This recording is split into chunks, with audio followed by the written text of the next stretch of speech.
And I think one of the biggest things is we're in an age of information, right? There's so much information. You can go and find whatever answer you want at any time. You can even ask an AI chatbot if you wanted to.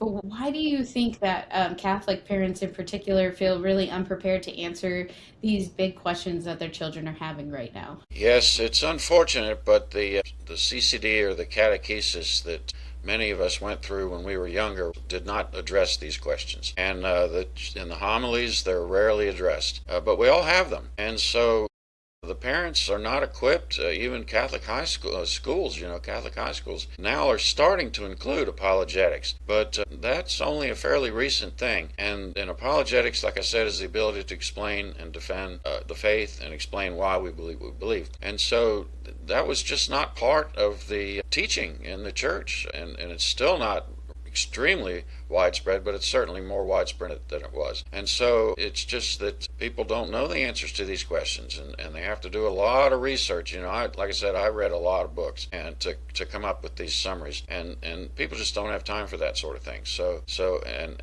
Of course, I'm a parent, and we have 3 children and 4 grandchildren, and certainly I look at our children and their parents now and how busy they are, and it's just important, I think, to have answers to these big questions readily available at your fingertips. Yeah, absolutely. What are some of the most common questions that you've seen children and teens ask about their faith today? And have those kind of changed over the years, or have they kind of remained consistent? There has been a change. Of course, the biggest question is how do we know God exists? Everybody needs to answer that question. And there's scientific evidence of God's existence.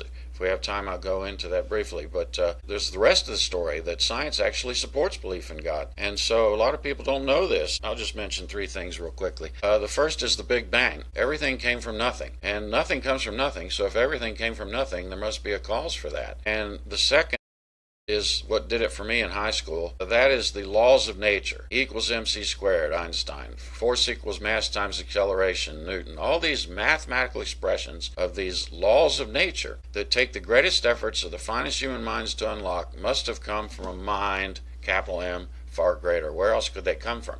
Where's this mathematical foundation to our universe come from? And then the third thing is a fairly recent scientific discovery about the fine-tuning of the universe, that our universe is finely tuned for life. There are these constants, these fixed numbers in the laws of nature, like c, the speed of light, and there's all these numbers, gravitational force constant, strong nuclear force constant, all these, and they're all set to precisely what is needed for us to be here. It's like there's 20 dials on a wall, and they've all been set to precisely what is needed for life to exist. And so a lot of people think that this fine-tuning is pretty compelling evidence of a fine-tuner that set all those dials just right for us to be here.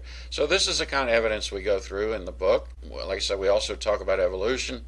So the science, especially in the mid-2000s with Richard Dawkins and others, there was a big challenge from the scientific community to faith. And so we and others have been responding to that, and like I say, people still have those questions. But now it seems like the focus, people just, aren't willing to, it seems like, okay, there's got to be a God out there, because this is just too perfect to have happened by chance. And so, but then the next step is, well, what about Jesus? How do we know God is a personal God? And how do we know Jesus is the Son of God? And why was it necessary for him to die on the cross? And how do we know he rose from the dead? And why go to church? Why go to Mass? So many people today, you've probably heard this, call themselves spiritual but not religious. They believe in God, or at least some kind of higher power, but they don't feel a need to go to church. So those are the kind of questions I think that are need answered today more than the scientific ones. And so we